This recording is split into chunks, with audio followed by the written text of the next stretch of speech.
Good evening, everyone. Pashas Vaera, Tavshin Peivav. Going to be a bit difficult this year, but it's a series. It's the beginning of a series to understand the side of the Mateh, the different names it's called in the Torah, and what it refers to, why Dafka on this part, it seems that the Psukim contradict themselves many times and times over. So I need some clarification and make it stand. The Lashon has to be able to stand by itself. So without making any doichak or anything like this. And we're starting tonight. So as Hashem, on Shabbos, you will be able to understand the last of the Matehs, which is the Mateh of Aharon. Let's go into Psukim directly.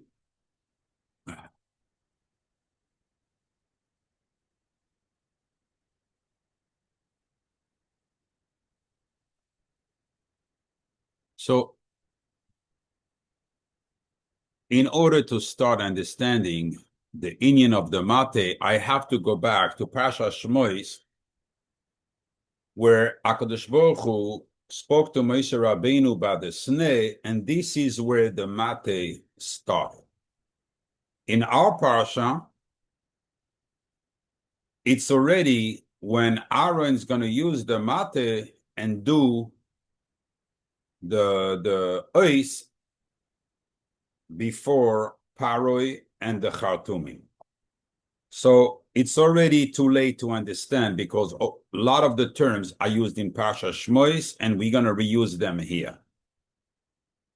So let's go back there and see the Lashon of the Psukim. Vayomer Elov Hashem. Every time it says Elov, usually you have to know in the Torah, it has a side. And we know from Pashas Vayera, Elov Hashem be'Elohim Mamre. But I'm not going to focus on this. I'm going to push on the matter. Hashem says Moshe Rabbeinu, he's a shepherd, so he has a stick in the hand, because that's how they fight wolves. They fight, predators that come and try to take the flock, grab an animal. HaKadosh Baruch Hu says, Mateh biyadecha. What's in your hand? HaKadosh Baruch Hu. What kind of question is that? Mateh biyadecha? And Moshe, what kind of answer you give to HaKadosh Baruch Hu? Vayomer Mateh. Do you think HaKadosh Baruch Hu doesn't know you have a Mateh in your hand? This whole pasuk is perplexing. It almost cannot be translated the way I translated it. It's a mamish defamation. Mateh biyadecha? Look what I have in my hand. It's a stick. And the way Moshe Rabbeinu answers, it's too simplistic. Vayomer hashlicheu arza. He told him, throw it on the ground. Moshe Rabbeinu does exactly what HaKadosh Baruch Hu, asked him to. Vayashlicheu arza. He threw it to the ground.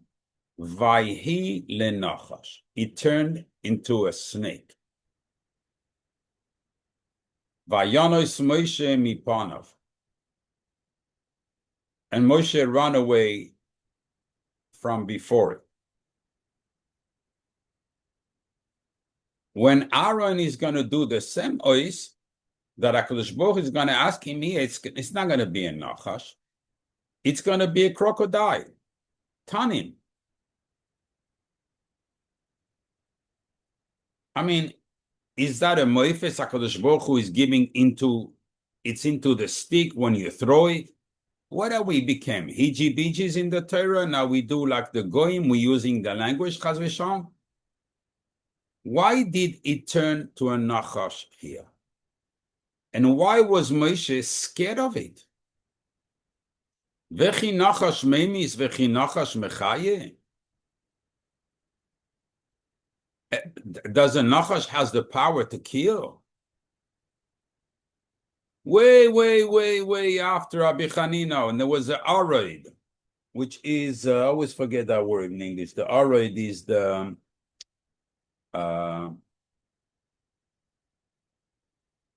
it has 4 legs. It's big. It's called I forgot. And he beat Rabbi Chanina when he was davening Shmoneh Esrei. Rabbi Chanina ben Doisa, and he died.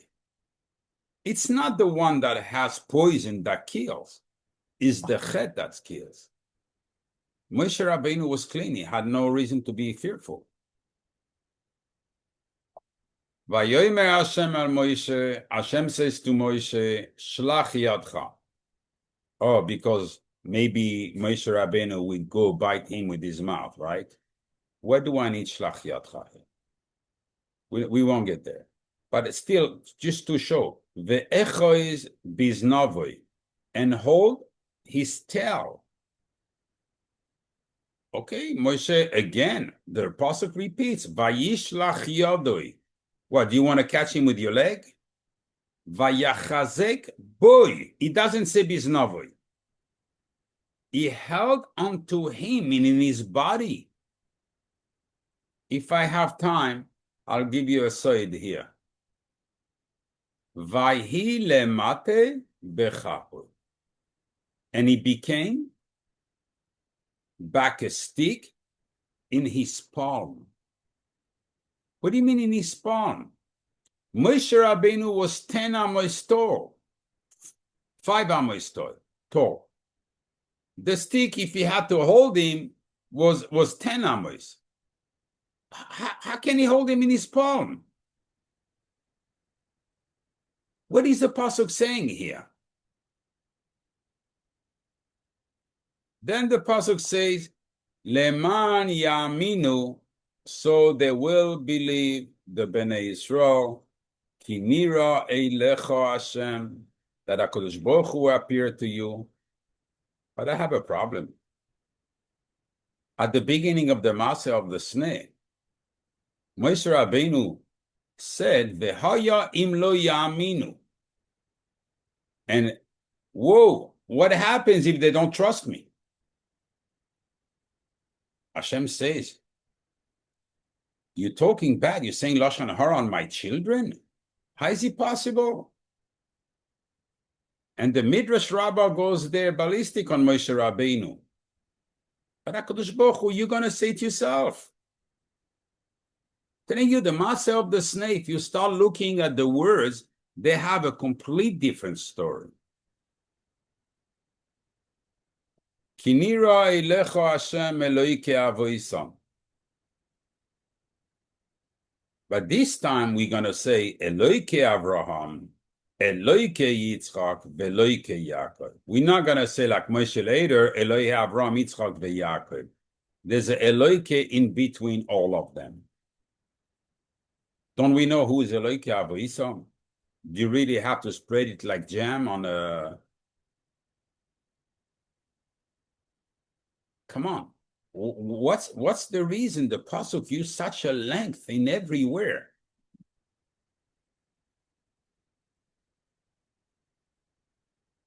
We see from here that there's a story behind the story about this Mateh.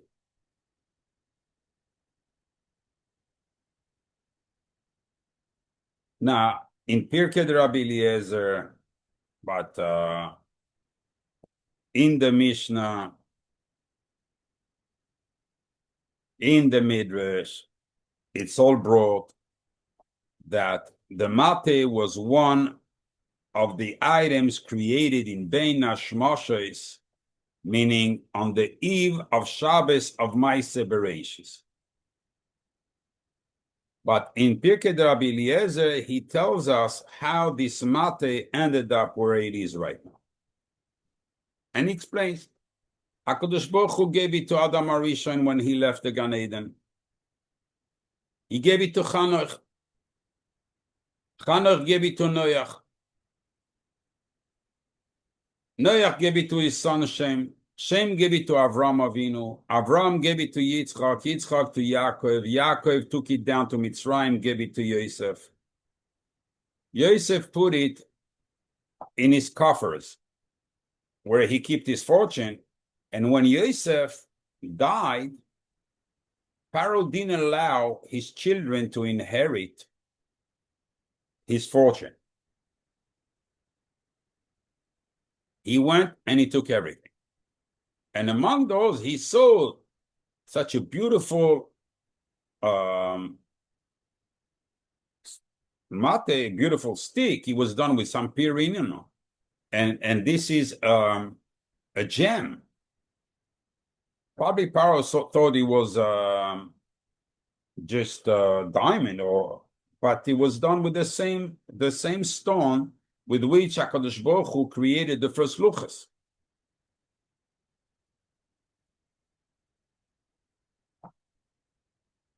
And one day, Yisro was walking in the chambers where Pharaoh used to keep his fortune, and he saw the Mateh, and he wanted it. And it was right at the time when they decided, that was when Pharaoh took advice from his advisor, which were Yisro, Eov, and Bilam, what to do with Ibn Israel. Yisro, even when he was not Jewish, he was always driven by the emes. That's why he was trying every religion, every god to see, does he have any emes? So when Pharaoh decided to enslave the Bnei Israel, which was the idea of Bilam, Eov remained quiet. That's why he suffered after that. And Yisro took off. But before he took off, he took the Mateh, the wand with him, he took it. And he brought it to his backyard. As soon as he brought it to the backyard, it got planted. Nobody could touch it. And he had on it some carvings. These were the carvings made by HaKadosh Baruch Hu himself.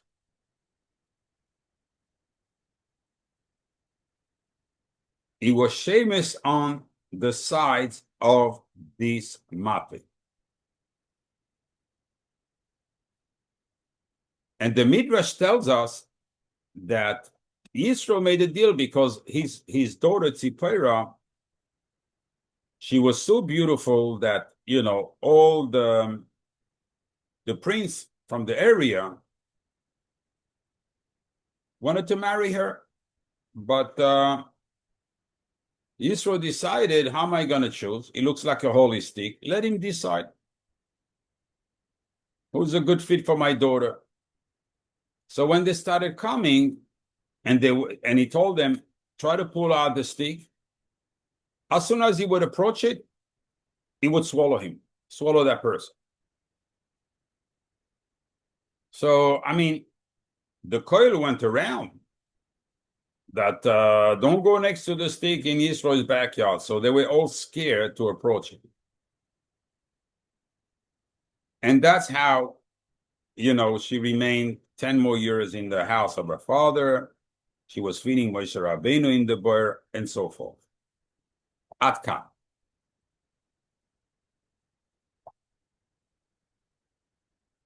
The Mishnah in Avos, Perek Hey Mishnah Vav, brings also that he was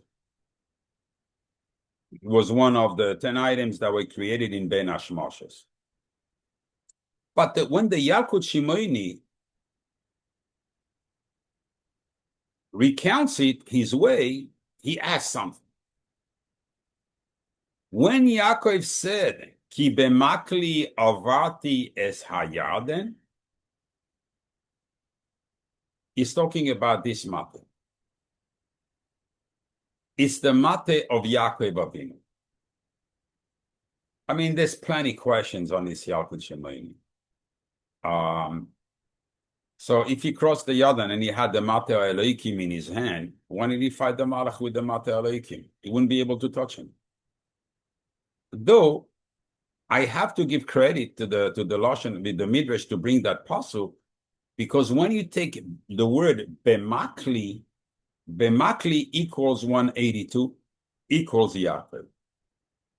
So when the Midrash, the Yalkut Shimoni says he was Mateh shel Yaakov, and he crossed the Yarden with it, indeed, it's hinted in the pasuk. I still don't understand what it means, but at least I see a hint in the pasuk. And Yaakov, when he passed away, he gave it to Yosef.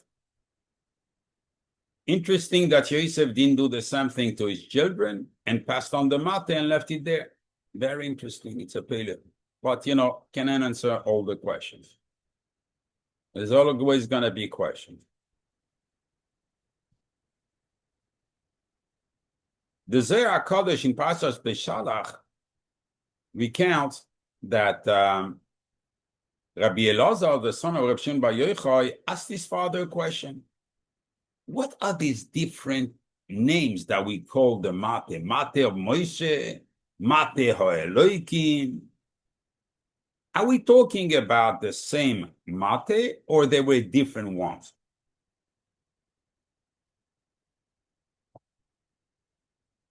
So Shimon quotes the Sefer of Rabbi Amnun Saba and say they were all the same.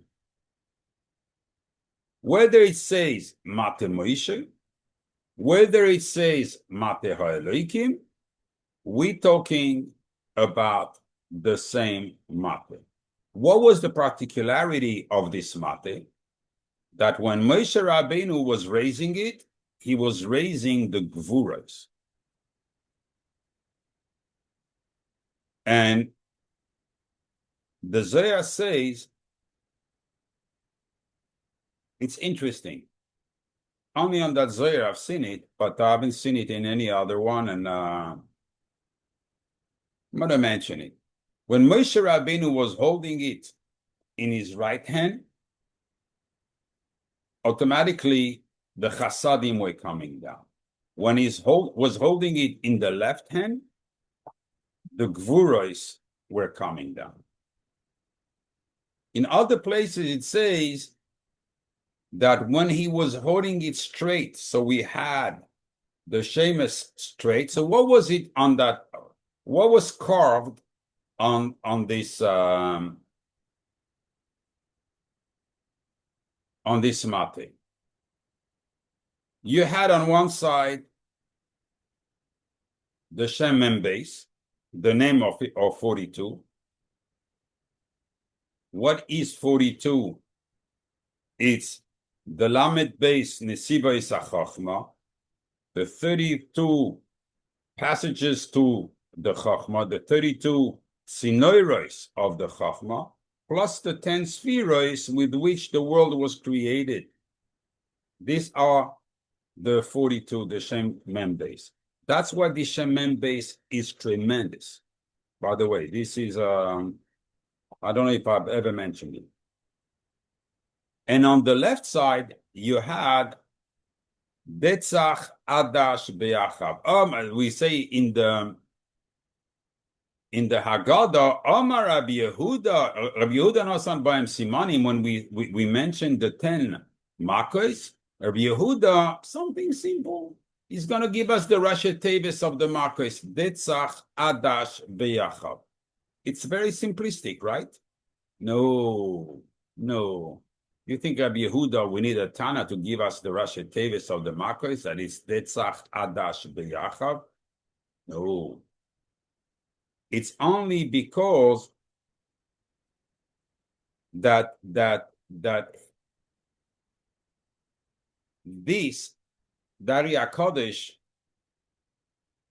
in Parshas Beshalach in Likutei Torah brings down every makkah exactly where he hit the lily, the other side, the Sitra Achra. It hit it in the 10 spheroids. So every makkah was giving a hit, was breaking a sphere on the other side. And who was doing this? The Malchus. How do we know? Because Detzach Adash Beyachav equal 501 equals HaMalchus. So the 10 Makos were given by the Malchus. Really? So how all of a sudden did the Malchus gain power? We know that when, and this is, the Ari HaKodesh brings it down in Sefer Alikutim, in Parsha Shmois, that Pharaoh was so intelligent and so big in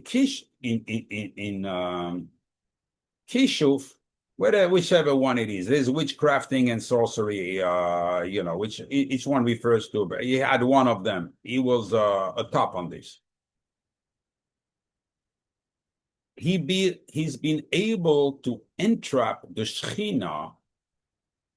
He knew that if he leaves the Shekhinah alone, the Malchus alone, her job is Imoi Anoichi Betzara. I'm always with them in every tzara, and the Malchus will fight in order to free the Bnei Israel.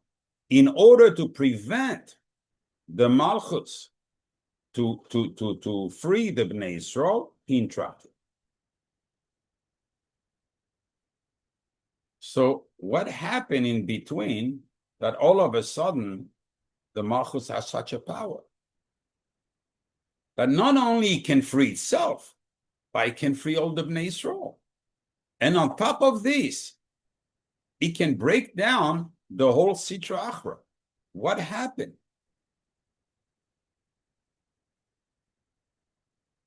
The Zohar HaKodesh in the Tikkunim answers and says,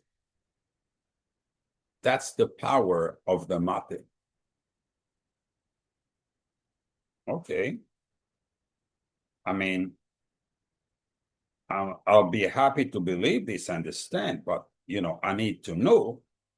Me, I'm not someone who jumps, a lot of stairs at the same time. I like to go step by step and understand what happened and how this happened. There's no way the Torah doesn't tell us. There's no way. So it's somewhere. I want to understand. Says the Zohar in the Tikkunim. Even when the water was bitter in Mara, and HaKadosh Baruch Hu told him to throw there a stick, where he threw Moshe Rabbeinu there the Mateh. Okay. Great. You can remove bitterness. That's great. I'm sure the Shemem base, the Detzach Adash Beyachav, and many more Shemis that we're going to see that were carved in the Mateh, can do a lot of miracles. But how did this whole thing start? I know the beginning, but I don't know the end. I know the Bnei Israel was enslaved by Mitzrayim. We learned the purpose of this enslavement. But now, the Ari HaKodesh tells us that even the Shekhinah was enslaved. All of a sudden, HaKadosh Baruch Hu speaks to Moshe in the Sneh. He tells him something strange about the question about what he has in his hand. We start with the Mateh, and all of a sudden we start calling it Mateh HaElokim. And then we're going to change Mateh Moshe, Mateh HaElokim. What's the... And how with that did you free... Hashem sent Moshe Rabbeinu to free the Bnei Israel. But we never really learned anywhere that he did anything toward the Shekhinah to free her. Because he had to be prior in order to free the Bnei Israel. He had to free first the Shekhinah and then free the Bnei Israel.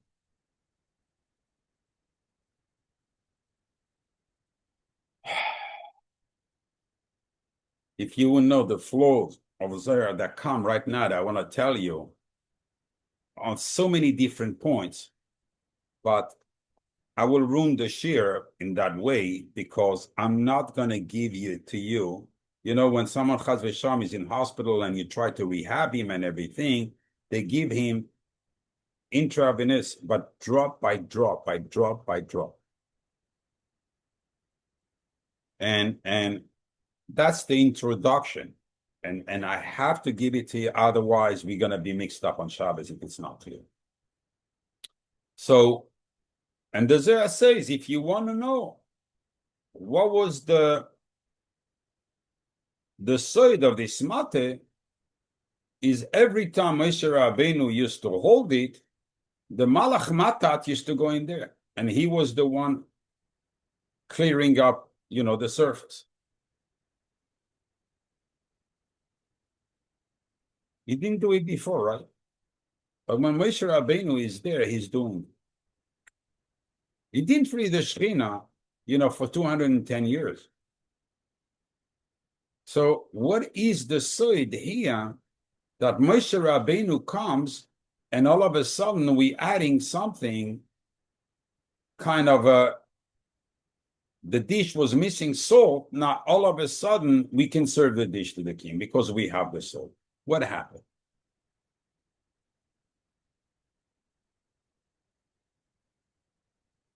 Concludes the Zohar and the Tikkunim that Malach Matat is his function is to reward the tzaddikim and to punish the Rishon. Okay, I understand. The Malach Matat is the Sar of the Olam HaYetzirah. We know that. And in the Olam HaYetzirah, we have Eitz Hadas, Tov, Vara. So we have the dual functions there. Since he is the master of Olam HaYetzirah, there's no other master than Hashem. I just want to open up a parenthesis. What is, we call, in Olam HaYetzirah, we call the Malach Matat, he is the master. In Olam HaBeriyah, we call the Malach Akasriel, you know, the master. What is it? Is when HaKadosh Baruch Hu has to come down to this world, he uses them, there's so much oil in Kudsha Berichu that he has to use a levush in order to filter that oil. And when he comes from Atzilus, first he goes into Malach Akas, in Olam HaBeriyah, which is what he called the master, and then in Malach Matat, and inside them, their power is the Yud Kei Vav Kei, is HaKadosh Baruch Hu himself. Just for you to understand, because we're going to talk about a lot of miracles, and we're going to think that the Malach can do something. Malach can do nothing. Malach is a function. Malach is equals 91, equals Yud Kei Vav Kei, Aleph Dalet Nun Yud.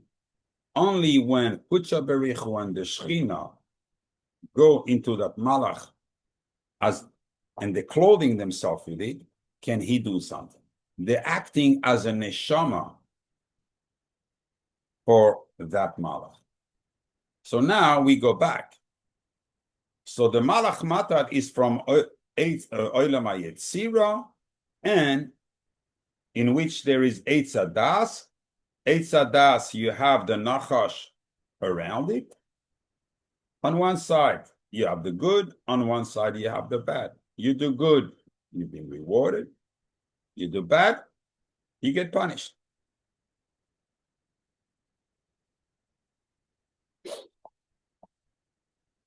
But the real question here is on the Zohar. You want to tell me HaKadosh Baruch Hu needs the Malach Matat to punish a person? How can a Malach of fire, Malach Kodesh, Kodesh Kodashim, can even get close to the Rishaim, you know, and not to get soiled? What would he approach them? Use the Nachash. We always learn that in the Zohar that when a person does a Aveira, he creates a bad malach. The first mission, when that malach is created, he goes up in Shamayim and he starts bashmutzing the person that created him. So he's going to punish him. How come the Zera here comes now with a new concept, with a, it's like almost changing everything we have learned.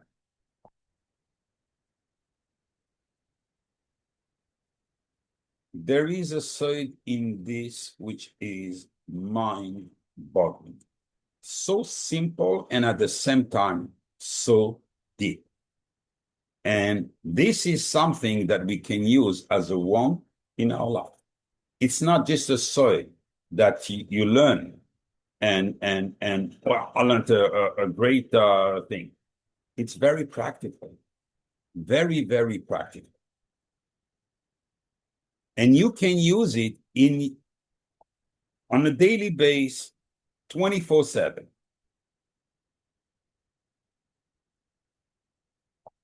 You know the Midrash, it's in Bereshis, that the Midrash says, Oy Elohim la Reshaim, woe unto the Reshaim that turned the Midas Adin, the Midas Arachmim into Midas Adin. We spoke a bit about it on Rosh Hashanah. We spoke about it. But the Tzaddikim, they changed the Midas Adin into Midas Arachmim. In other words, the Midrash comes and put kind of a stop on our logic from the Zohar, the way we understood it, that you do bad, you get bad, you do good, you get good. But sometime in the world, the Midas Adin is ruling. So how do tzaddikim turn it into Midas Arachmim? If the world, as the Gemara says, if the world has one more mitzvah than Averis, automatically it's Midas Arachmim. So here we're not talking in that case. We're talking in the case where there's more Averis than mitzvahs, where that the Midas Adin is there. Despite that, the tzaddikim have the koyach to turn the Midas Adin into Midas Arachmim. It's not just simple words the Zohar, the Midrash says. These are Tanaim Kedeshim. And as a proof, he brings down this Yud Gimel Midos, which supposedly there's no connection. Hashem kerachum bechanun erech hapayim. All right. We know that when the Yud Gimel Midos shine, Hashem is providing a lot of shefa. But what connection between the cleavage of turning Midas Adin into Midas Arachmim?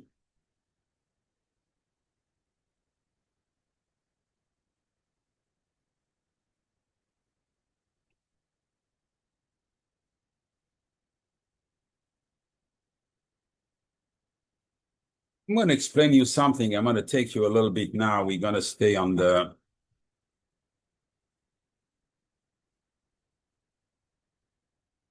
It's going to be something new for everyone, so everyone is at the same level.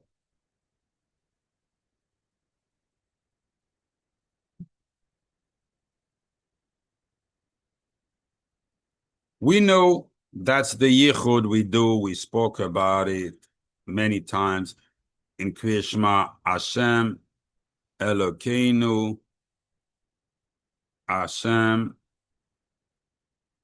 Echad. Okay?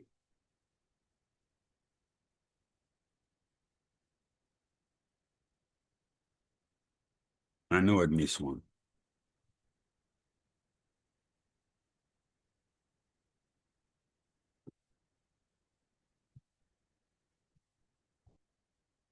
Okay. That's how much I went with everyone in the share. Is I told you guys the Rashi Tevas here are Yud Aleph, Yud Aleph.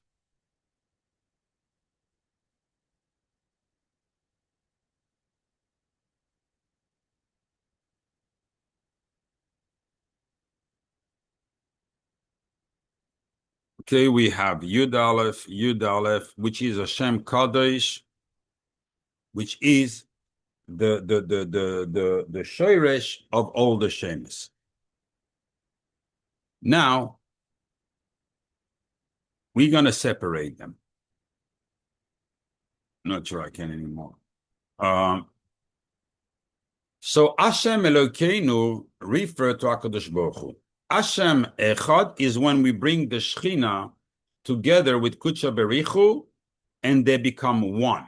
That's the Echad on the Dalet. That's the Echad what we do.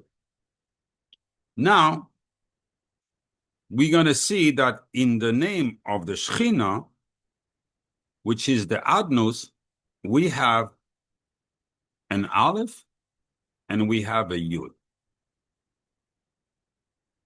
Coming down from, this is already not here, it's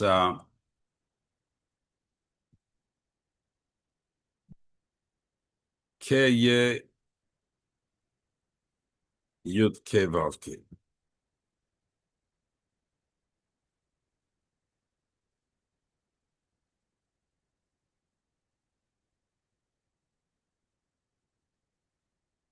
And in the middle here, we have two letters. Done. Judgment. So when a person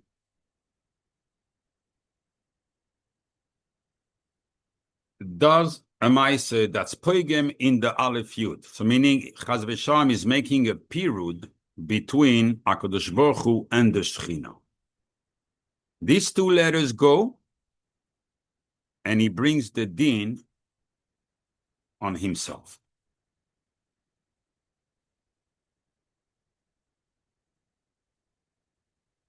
Equal 54 equals Mateh.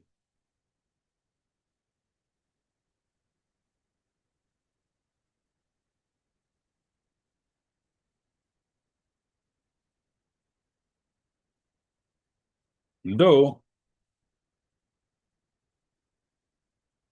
there are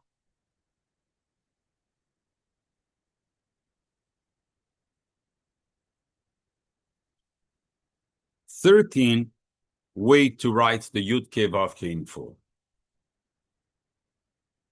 I'm not here to teach them tonight, but this is Yud Kavan. So you have 6 on top, 6 below, and the done, this one, is in the middle.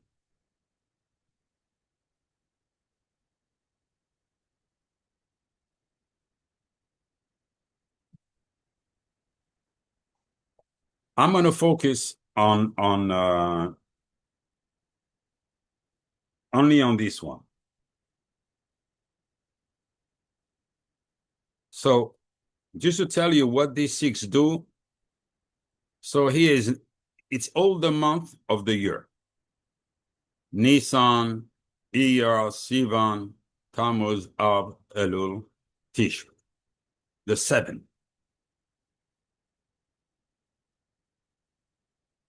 So if you add those Yechudim together, you're getting 379, which equals to Sanhedrin. These are the Sanhedrin that when they were judging the Bnei Yisrael, always were looking for a schus. As the Gemara says in Rosh Hashanah, Yud Zayin Amud Aleph, Hillel was saying, it was explaining Rav Chesed. What's Rav Chesed in the Yud Gimel Midos? Is Mateh Klape Chesed.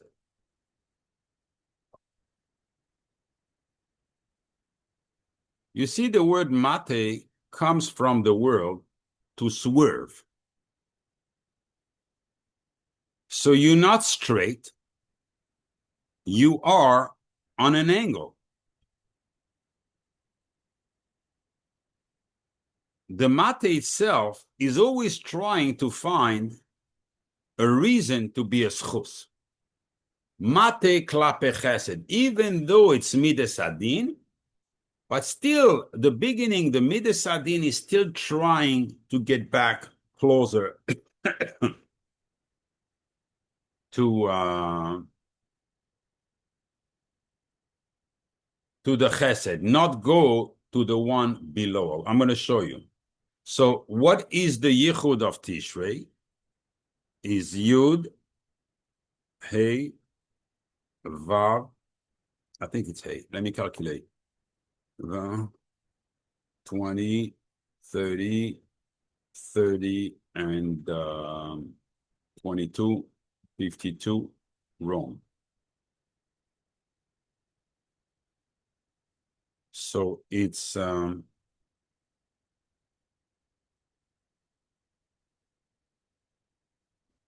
if I take out 4, 20,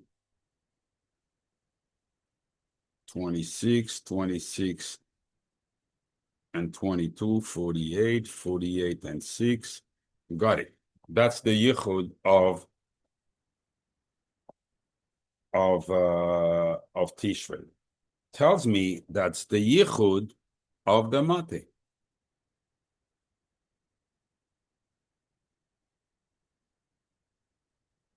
So even when we have midas adin, we still have the.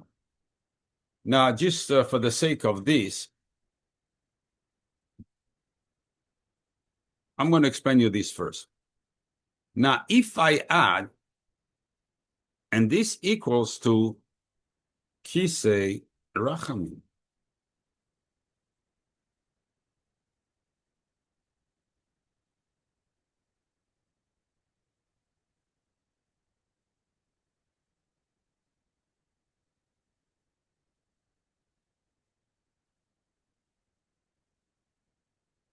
Now, if I take kisei rachamim, so just to understand how this works, I don't like to take definitions. I like to understand kisei rachamim.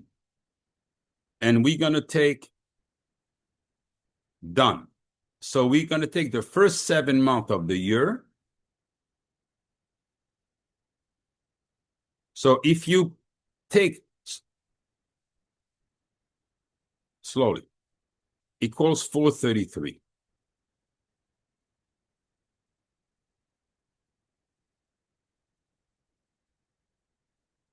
Equals zechus. What is it doing? It's done lekav zechus. Yes, the midas adin is here in the world. Yes, there are more avonos in the world than mitzvahs. But still, since the Mateh, its own name hints that it swerves a little bit. So you can make it swerve to these upper Sheimos in order to be done lekav zechus. Even if Bnei Israel did something, you can be done lekav zechus.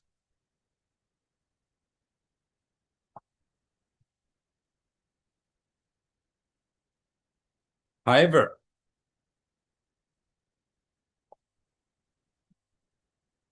if I take those one,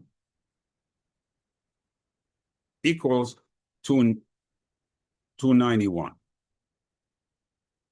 equals Eretz in the Shechina. In other words, Shechina can do nothing anymore because it is in the mood of done. And at this point, it's Aleph, Lamed,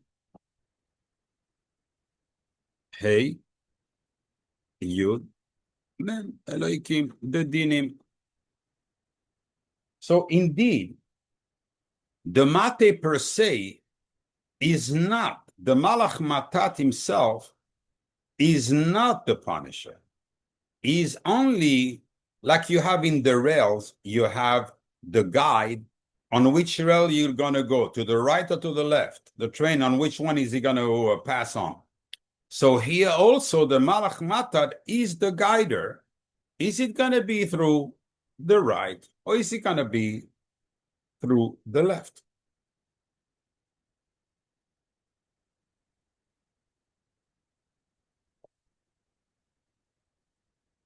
And this is Mateh HaElokim. What I've said, we can see it in these words.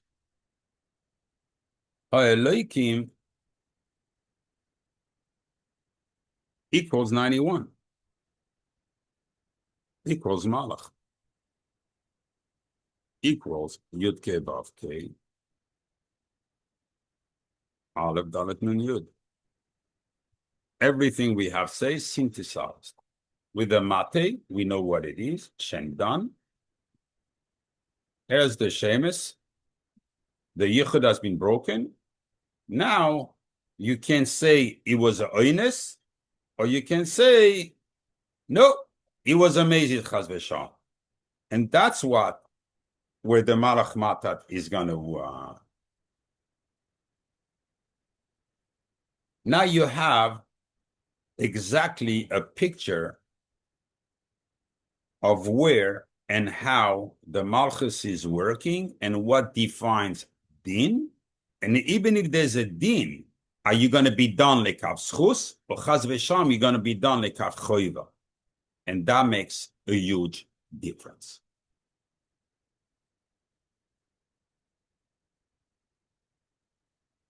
I know I'm going to get in trouble if I add that, and it's going to be a lot of pressure on me, but I'm going to add it. In Shemoneh Esrei, we have 19 brachas. 3 at the beginning, 3 at the end, 13 in the middle. The Sheimos HaKodesh says these are the kavanas to have during the 13 intermediate brachas during Shemoneh Esrei.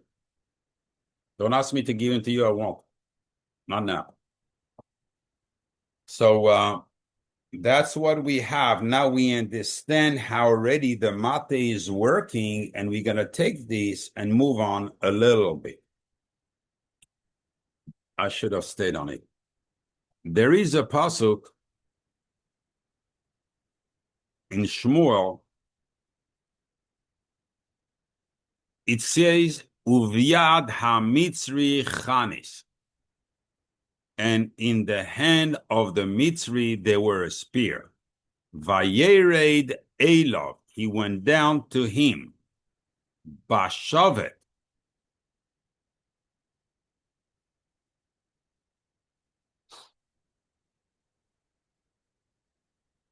Shavet is a stick.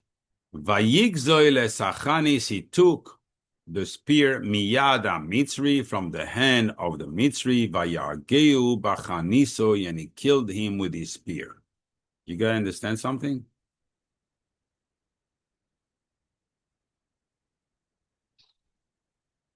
The Zohar explained this pasuk. Uvyad ha-Mitzri, in the hand of Moshe, who was called Ish Mitzri, and he did not rebuke the daughters of Yisro when they called him Mitzri, instead of saying that he was a Yid. Chanis, which is the Mateh. Vayered Elov, HaKadosh Baruch Hu came down to him. Bashavet, he took, I'll explain in a second, and he took the spear, the Mateh from Moshe Rabbeinu, Miyad Mitzri, from the hand of the Mitzri Moshe Rabbeinu, Vayargehu Bachanisoi, and he killed him with that Mateh.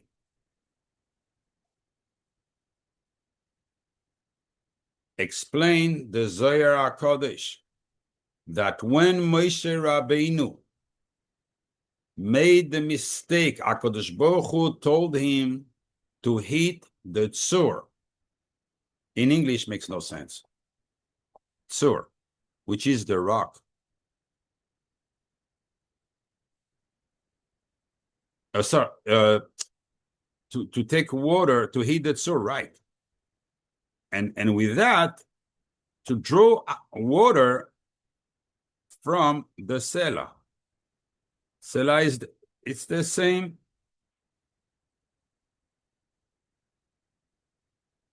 It's the same rock. It's a game of words here. We talking chachma. And Moshe made a mistake. He hits the sela. Okay?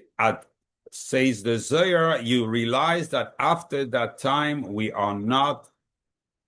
there is no more mention of the Mateh of Moshe Rabbeinu. HaKodesh Baruch Hu took it away from him after that mistake.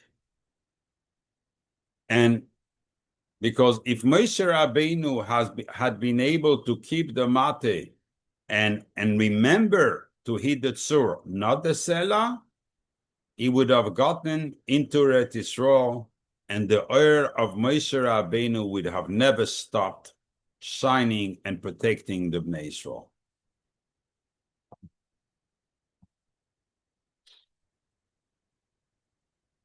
Amazing. This Mateh has its power seems endless.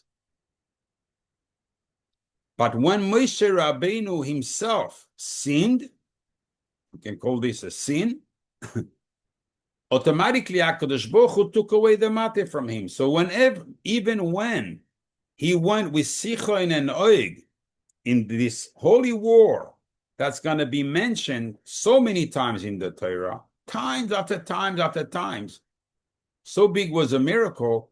And it says in the Midrash that Moshe Rabbeinu jumped with the stick that he had that was not the...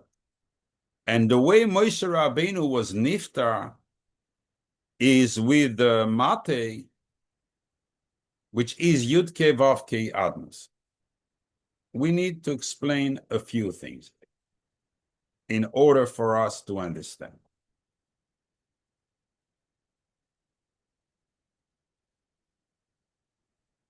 We have Mateh. I'm going to copy it on there so you have the puzzle.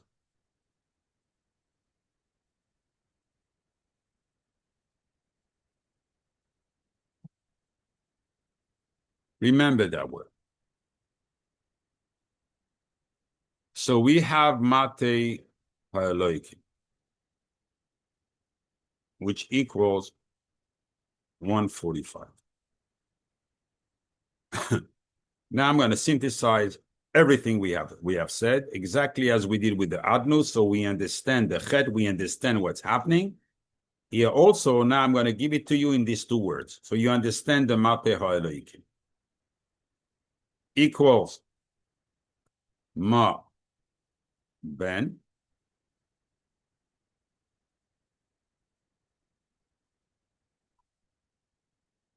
and Memches. What's Memches? Okay, let's go check.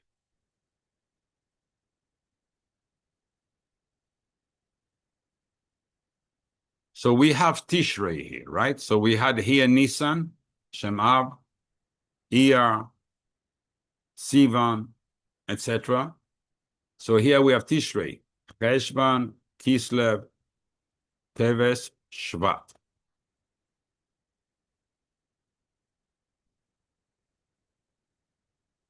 When HaKadosh Baruch Hu went down Bashavet, which the Shavet, HaKadosh Baruch Hu, which is Yud Kei Vav Kei, you know that.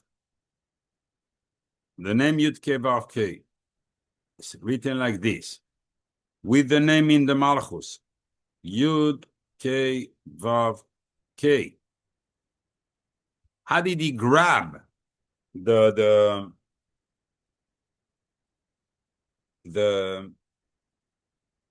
Mateh from the hand of Moshe with the name Yud Hey? I don't think. No, it has to be Aleph Vav Hey. Let's calculate. I don't make a mistake. 20, 30, 30, 42, 48. Only Sheimos here. Now you understand your Mateh HaElokim. Your Mateh HaElokim is very simple. A little bit of the kavanas of the Shulchan here, plus the Shevet. Interestingly, Shevet is also a stick. But that's the stick of HaKadosh Baruch Hu. Shvat is a tough time for Bnei Israel. Is when we received a lot of dinim and a lot of tzaras have happened. But this is the stick of HaKadosh Baruch Hu. So HaKadosh Baruch Hu, with his stick, he called the other stick to come. And that's how he took it.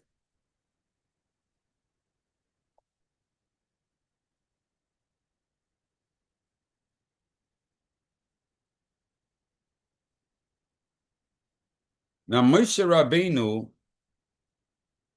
said when he came, Mateh HaElokim beyadi. When I'm going to go, it's the Mateh of HaElokim, which is Yud Ke Vav Ke Aleph Dalet Nun Yud. Now we start understanding, is going to be in my hands.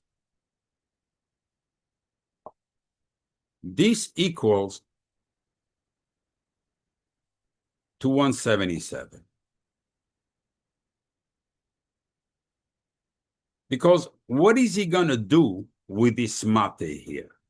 I mean, how is it working? We asked the question. We just want to understand. It's every time talking beyadi, shlach yadoi, and it's always in the hand. We understand that the way to hold a stick is in the hand, not with the feet. So presumably you're not teaching me anything by saying beyadi. So why do you add it unless you want me to look behind? 177. Yud Ke Vav Ke.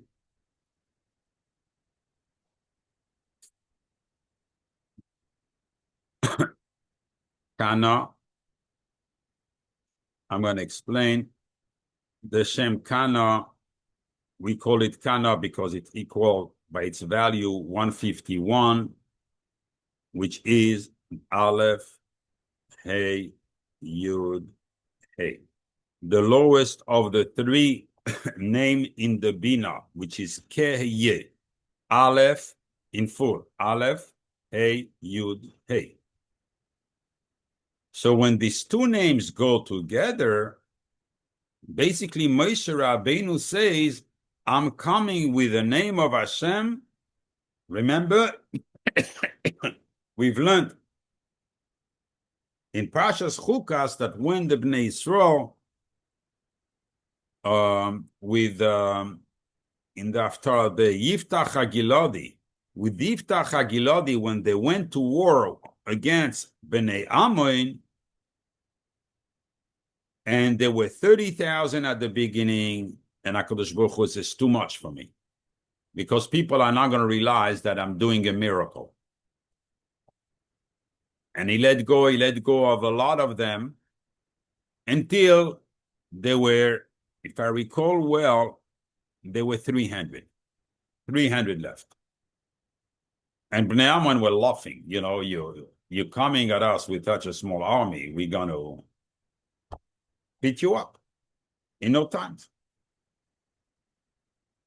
What were they screaming? Cherev Lashem, Cherev Lashem, Cherev Lashem. Same thing we've learned in Parshas Kiseitze. When the Kohen was telling the Bnei Yisrael that you are about to go into war, Shema Yisrael, what were they saying?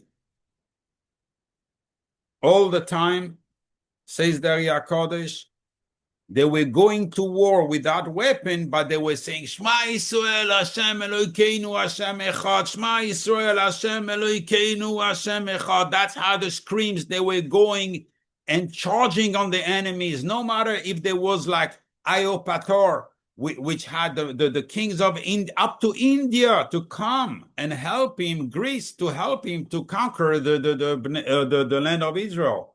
And this guy had tigers trained. The Midrash said they had elephants trained for war and everything. But Yehuda Maccabi and his few brothers, They were altogether 120. They were 1 million strong army against them. And they fought, and we know the end. Who won? Therefore, these are the words. These are the Sheimos. When you put them into action, you're no longer limited by the fences, the Meitzarim, the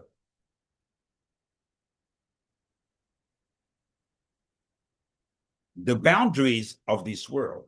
You're above this world. You're using Hashem to go up, and you're in a world that's boundless with powers that can control even nature.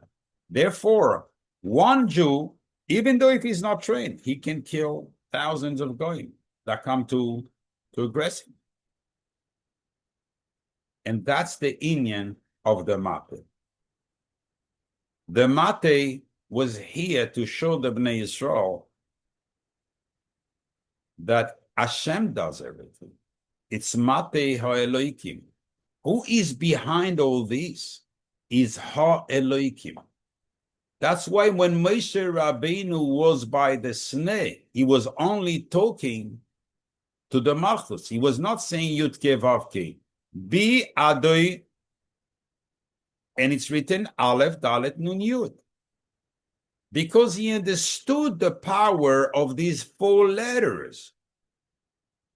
He understood the Aleph Yud and the Dalet Nun in the middle, that the dinim have to be surrounded in order to be tempered. So they should not. I'm going to finish on this.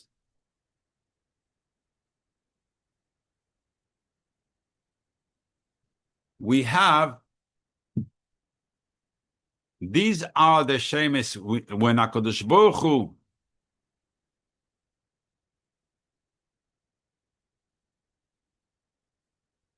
this pasuk will be said very soon. Very soon. Kineis Tzion Kina Gedoilo. Oy, the goyim when they're going to hear that pasuk. We have nothing to do. We have to have the merits to stand and see the king of HaKadosh Baruch Hu when he's going to come fetch the Malchus from wherever it is. That's the Shem Kana. When it's coming out, on one hand, he punishes. On one hand, there's Rachmim. Yud Ke Vav Ke, temper, protects the Bnei Yisrael and go punish the goyim. Ki Hashem Kana Shemoi. Here you go. Here is the 2.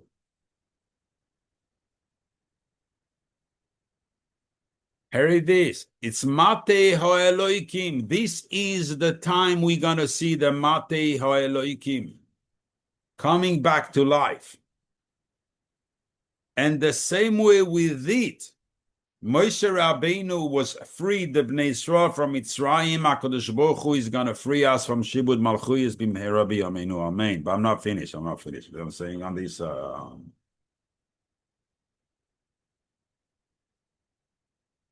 So what is the Shem, the Kana is doing? We can't be freed just like this because we still soil. With the tumah of the goyim, is going to act as a mikveh on the Bnei Yisrael. And these are the 2 functions of that Shem. And this is part, for those who know, this is part of the kavanas of the mikveh.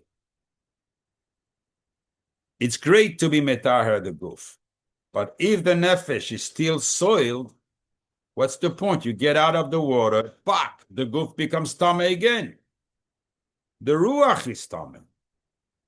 So chas v'sham, someone did chatayin.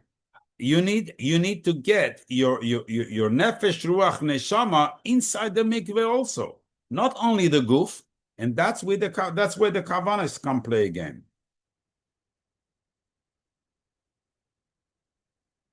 But look at this. This equals Elokim.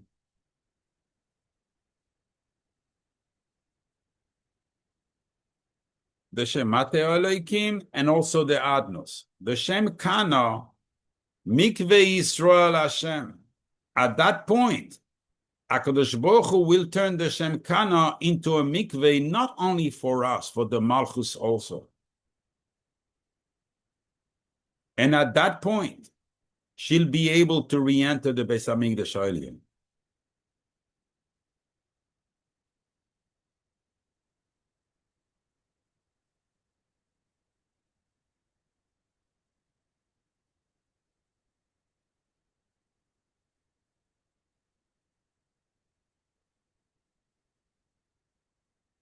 When Moshe Rabbeinu, if I should go into this or not, but let me finish first. The inyan of the Mateh, I would much rather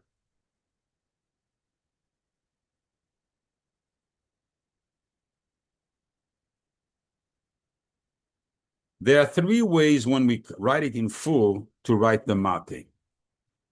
Mem, Tes. I'm going to start with the Hey. No, I'm going to write the first one with the Yud. Mem, Tes, Hey. Mem, Tes, Hey. I'm here, I'm staying here. This equals 509.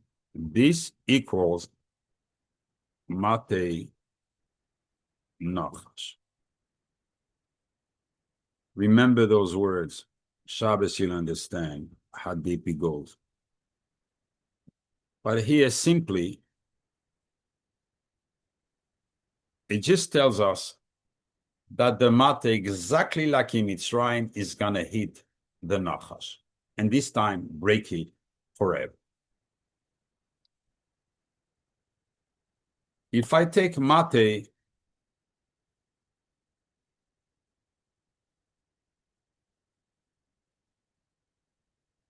sorry, I wrote Mateh twice. Is Kana, means the Shem will target exactly as he did in Mitzrayim, he will target the Nachash.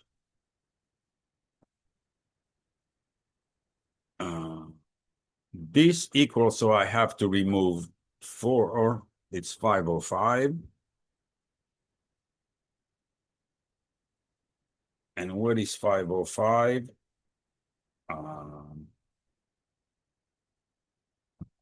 It's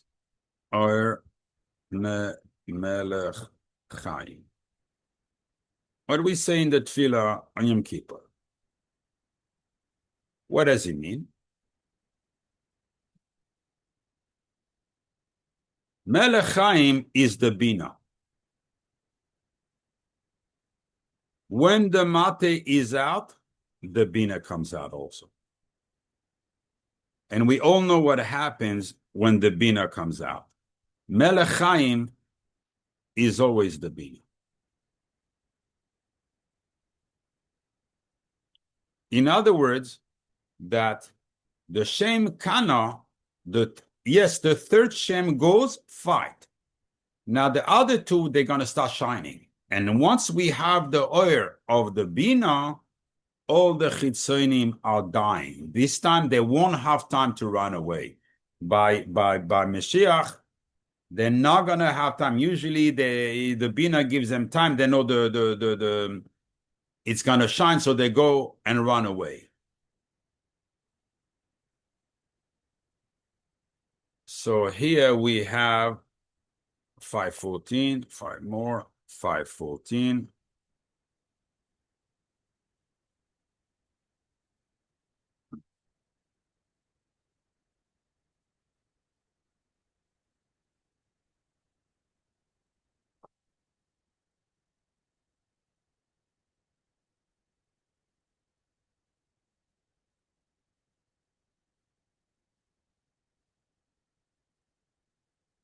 This equals Chaim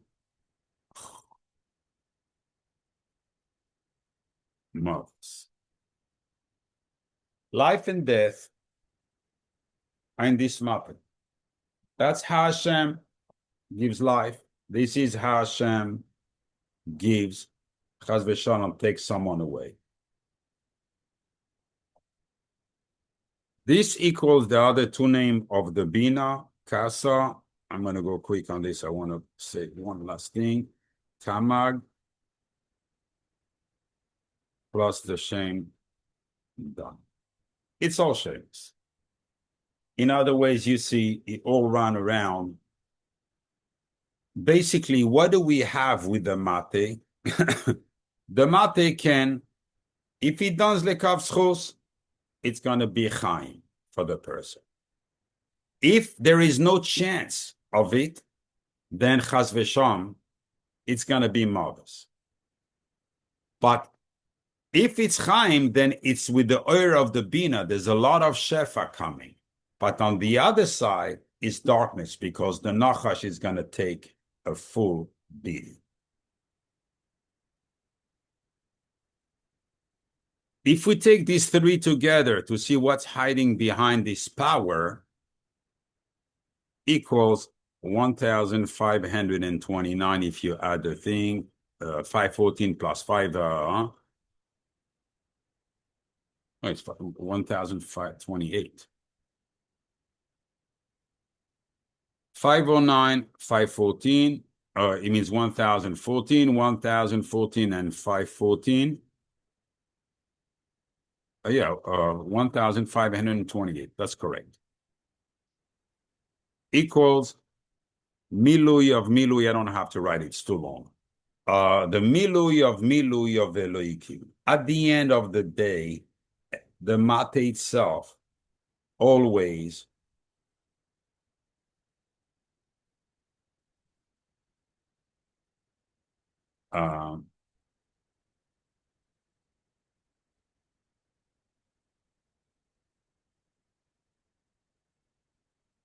it's not satellite, it's always goes, affects the Shechina, meaning the first priority of the Mateh is to take the Shechina out of where people have placed it with the Meisim. And I'm going to finish on this. So why do we call him Mateh Moshe?